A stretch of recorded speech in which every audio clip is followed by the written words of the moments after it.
Hello, everyone, and welcome to Kilowatt, a podcast about electric vehicles, renewable energy, autonomous driving, and much, much more. My name is Bodhi, and I am your host, and I still have not fixed my audio issues, so hopefully these episodes are sounding okay. Let's go ahead and start with our Tesla news this week. The Tesla Model Y has surpassed the Nissan Leaf as Norway's best-selling EV of all time.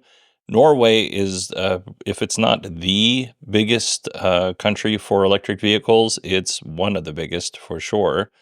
And in, related news, Model Y is closing in on the F-150 and is about to surpass it as being the best selling vehicle in the US. So good on the Model Y, selling a lot of cars.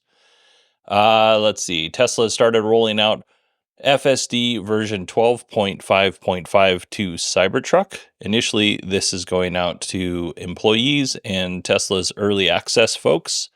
But for those of you who own a Cybertruck and have been waiting for full self-driving to be enabled, won't be much longer. I'm sure the 10 plus months for a lot of folks seems like forever, but it's closer than it was. Let's put it that way. A few weeks ago, Tesla published its roadmap for full self-driving, and September's goals were pretty lofty. So Tesla's head of AI, Ashok Alaswamy, actually, I don't know if that's his title or not, but he did show the Tesla team a little love for hitting their September 2024 goals. If you're not familiar, here are the goals that they had for September. With version 12.5.2, their goal was to improve the miles between interventions by 3 times. They also wanted to have full self-driving version 12.5.2 on AI3 computers. So if you're not familiar with what AI3 is, this is exactly what hardware 3 is. They just changed it from AI3 or from hardware 3 to AI3, hardware 4 to AI4.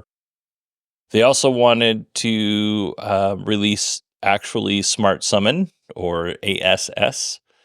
Allison and Steve Sheridan got their update. They haven't tested it yet, but we'll report back once they have.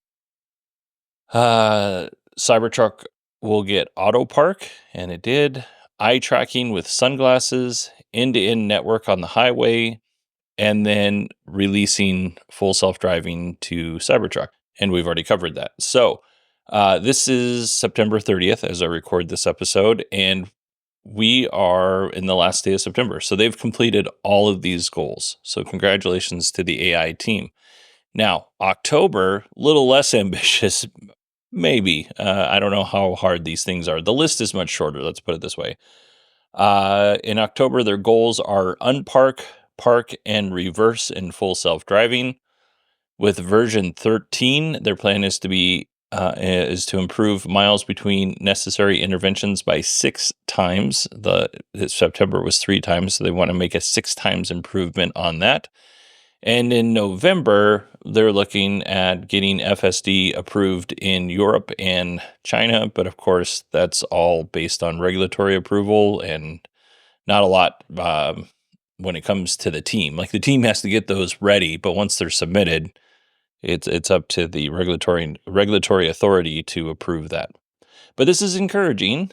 Tesla does not have a great reputation for shipping software or hardware on time, vehicles, that kind of thing, which is mostly Elon's fault because he does set some pretty unrealistic goals when it comes to timeline. But again, congrats to the AI team. I think that's pretty cool. All right, this is our final Tesla story, and we're going to talk about Tesla Germany. This story features unions and Tesla management. I am going to spare you the union bits of it. I'm just going to talk about what's going on and Tesla management's answer to it. I want to do something a little bit different with this story.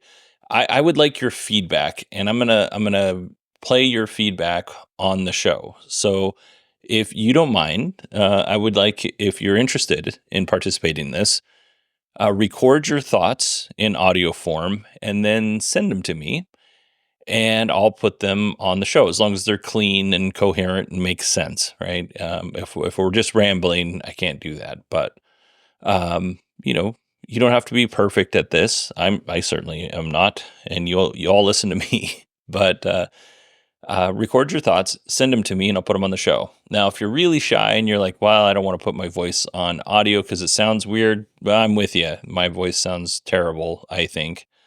That's fine. You can email me your thoughts and I'll assign an AI voice to your words. And you don't get to choose which AI voice I assign. So I might decide it's a funny voice, or maybe an angry voice. You do what you want to do on that. You can email me, Bodie, Bodie, at 918digital if you're interested in doing this. Anyway, back to the story here. More than 24 workers at Giga Berlin have been drawing a paycheck for the last 9 months, but they're not going to work. They're claiming that they're too sick to work. And they've been submitting a doctor's note every 6 months.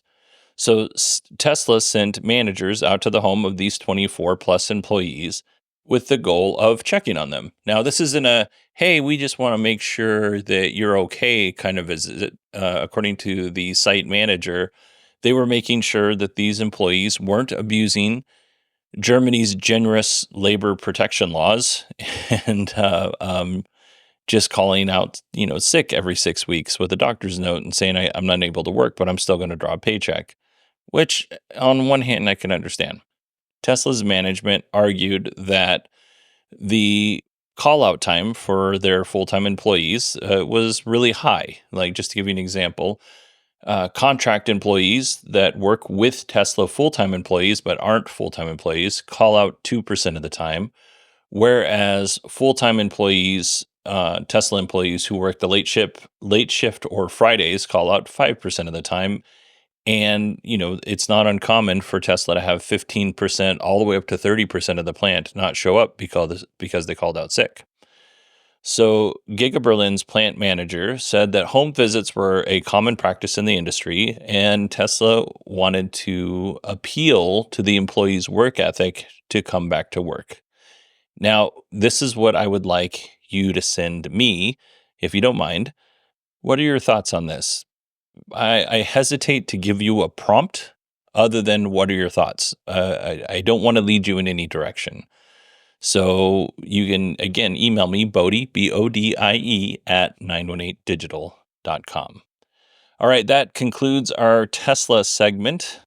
Real quick, I want to mention that we have a Patreon and a Acast Plus subscription if you want to get rid of the ads. So what you do is you go to patreon.com/kilowatt or supportkilowatt.com. Or if you don't like Patreon, you can look in the show notes and there's a link for Acast Plus, and you can sign up for as little as $1 and get rid of all the ads. And all of the money that you contribute goes right back into the show. None of the money goes into my own pocket to pay for bills. And like I said, you get rid of the ads, which is probably the biggest benefit, for as little as $1. I'm not sure if I'm the only podcast out there right now that still has the dollar tier, but I know there's not very many of us out there for sure. Let's move on to the rest of the EV news around the world. This is less of a news article and more of a heads up. There's some terrible hurricanes happening in the southeast part of the United States. EVs are getting flooded. Salt water is not good for your battery pack. If salt water gets into your battery pack, that could cause a battery fire.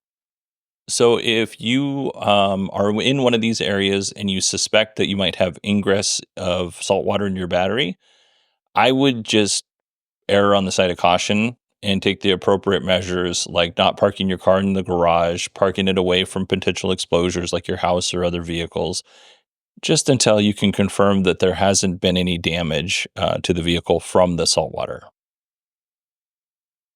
Let's move on. And we've talked about this a little bit, this brand. Sony and Honda partnered on an EV brand called Afeela. Afeela? Afeela. The Afeela brand, even though it hasn't produced a vehicle yet, has adopted the NACS connector, which is good news. I saw this car at CES. It's a unique looking vehicle. I don't know what the final product is going to look like, but it looked neat at the time. We don't know much about what the Afeela EV is going to look like, but we're going to find out more in 2025 because you'll be able to pre-order it here in the United States in the first half of 2025, and then you'll get deliveries in spring of 2026 here in the United States. And if you live in Japan, it'll be 2026, the second half of 2026 if you live in Japan. Moving on, we have a Japanese company operating in China. Mazda opened the pre-order page for the new Mazda EZ6 EV. So that's Echo Z, if you're keeping track, 6 EV. This is actually quite a nice looking vehicle. From the exterior, it definitely looks like a Mazda. So nothing to add there. When you look at it, you go, yep, that's a Mazda. You don't even need to look at the badging. So let's move on to the interior. Leather seats in every single trim. Now, think what you want about leather seats, you not being good for the environment. We're killing a cow for the leather, all that good stuff. I'm on board. My last Mazda had leather seats, and they were really nice and really comfortable. Not because they were leather, just Mazda makes a good seat. So you got good seats even in the base trim. The car features a Sony audio sound system and 64 color ambient lighting, which I think is really cool. And I know Tesla does, I think, in the Model 3 Performance, but I really wish my car had that for no other reason than I just think it's neat. There's a nice big 11-inch instrument cluster behind the steering wheel, and then another, again, big instrument cluster in the center for the infotainment screen.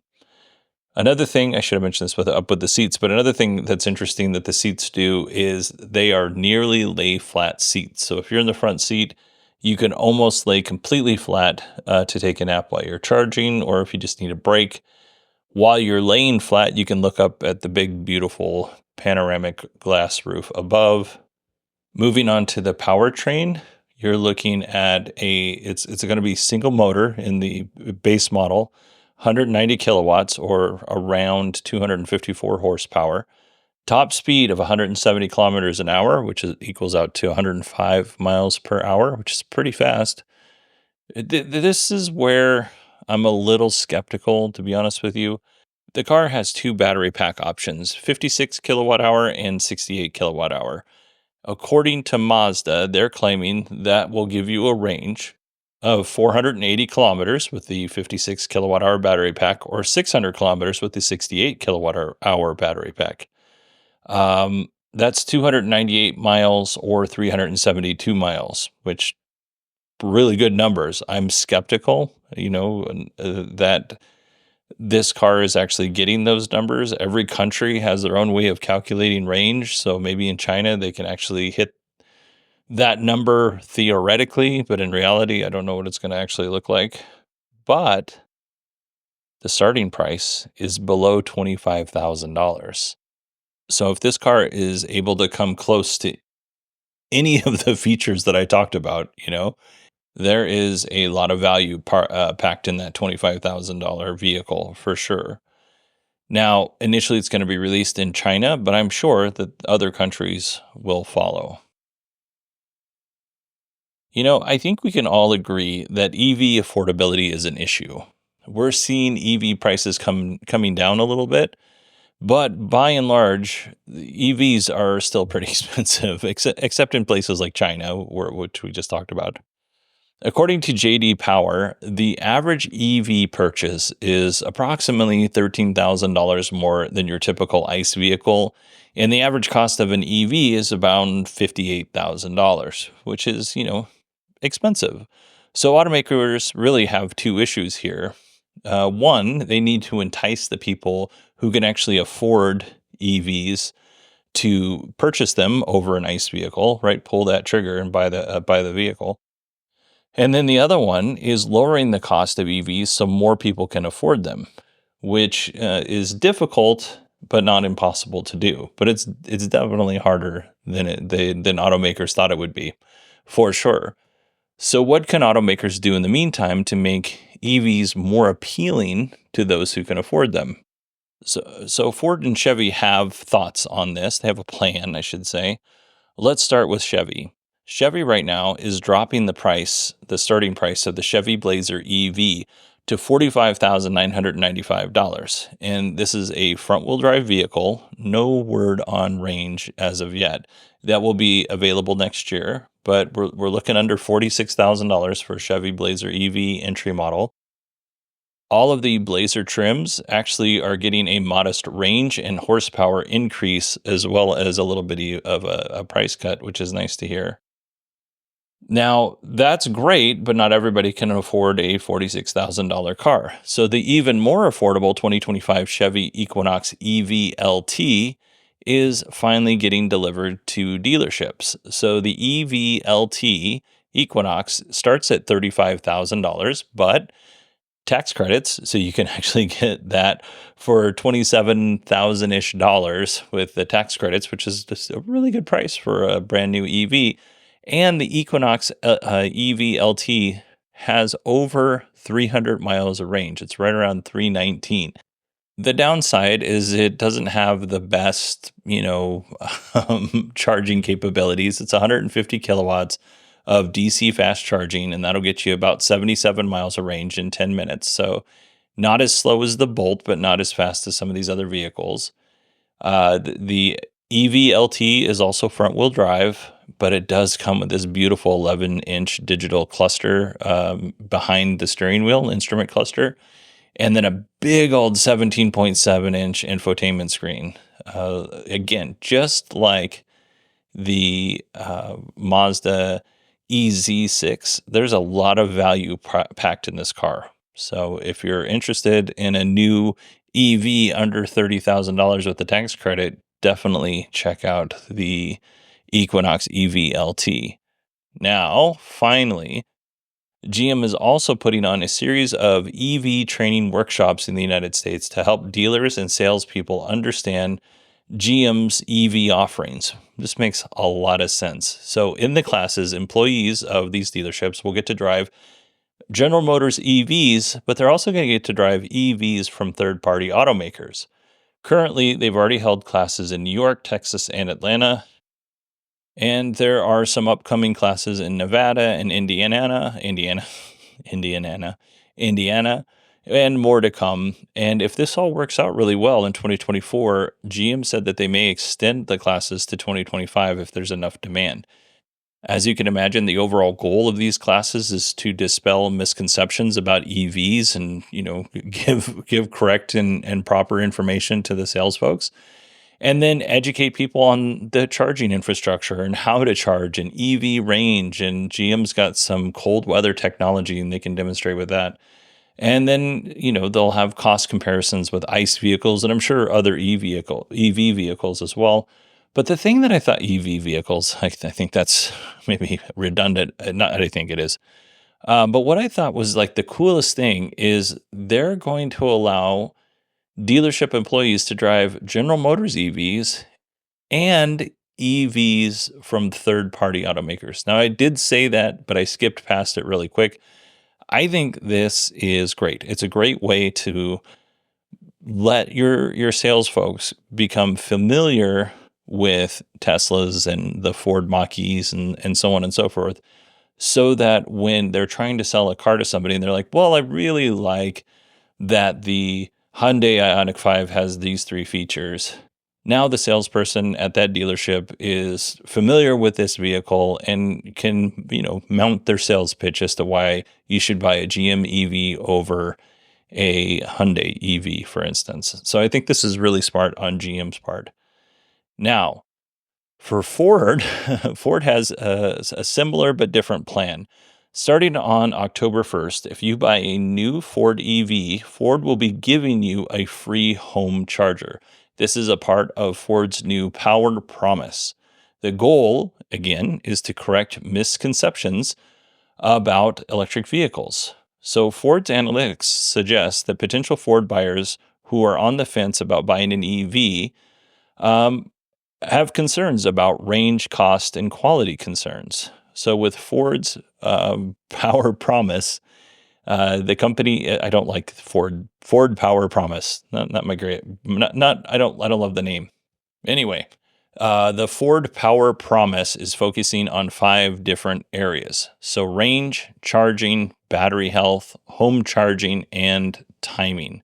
So for range, this is kind of the overcoming misconceptions or educating, because there are trims of the F-150 Lightning and Mach-E that offer over 300 miles of range. Now, they're more expensive, but they do have that ability. The next area was charging, and we're specifically talking about charging outside of your home. So Ford EV owners have access to over 75,000 EV chargers in the United States, and that includes Tesla's superchargers. Now, in the article that I read, and some of the other ones that I read as well, they didn't say exactly how many of those 75,000 chargers were DC fast chargers. But at this point, I think there are enough chargers in the United States where people really don't need to worry as much as they did maybe 40 years ago, right? And then we have battery health. So Ford is going to give you an 8-year, 100,000 mile battery warranty to kind of ease you into buying an EV. So if you keep your car for 8 years and you're not planning on driving 100,000 miles in that time, great. You've got a warranty on your battery for that entire time. And I think this is an easy thing for Ford to do, because it's turning out that batteries, in most cases, maybe aren't degrading as fast as we once thought they were, and they're actually holding up better than the experts thought they would way back in the day. And then home charging. So Ford is actually going to give you a free charger and will cover the install cost for the charger to be installed in your garage, on the side of the house, wherever you want it. That is great. They're going to use Q-Merit for the install. I used Q-Merit when I installed my charger, and they're really easy to work with. And then Ford, pointed out that it's really nice to wake up with a completely charged battery in the morning and not have to ever go to the gas station. Every now and again, you might have to go to a DC fast charger if you're traveling. But by and large, you don't have to go to the gas station unless you want a drink or a snack. And their final area that they're going to be concentrating on is timing. This little bit doesn't make as much sense. I would maybe call it support, but their plan is to have 24/7 EV support along with roadside assistance. So you're never stranded. And if you have a question, you can call somebody and get your question answered, no matter what time of the day it is, or if it's a holiday or whatever. So I support these plans by both of these companies. I think we're going to see other legacy automakers doing something similar as they release their EVs, but overall good stuff from Ford and GM. All right, everybody, that is it for me this episode. If you want to email me and send me your thoughts on Tesla Germany sending employees to people's houses, you can do so. It's Bodie, BODIE, at 918digital.com. You can also find me on Twitter at 918digital. You can support the show at supportkilowatt.com, or check in the show notes and you'll find the Acast Plus link, and you can go and support the show there as well. I hope you all have a wonderful week, and I will talk to you on Friday.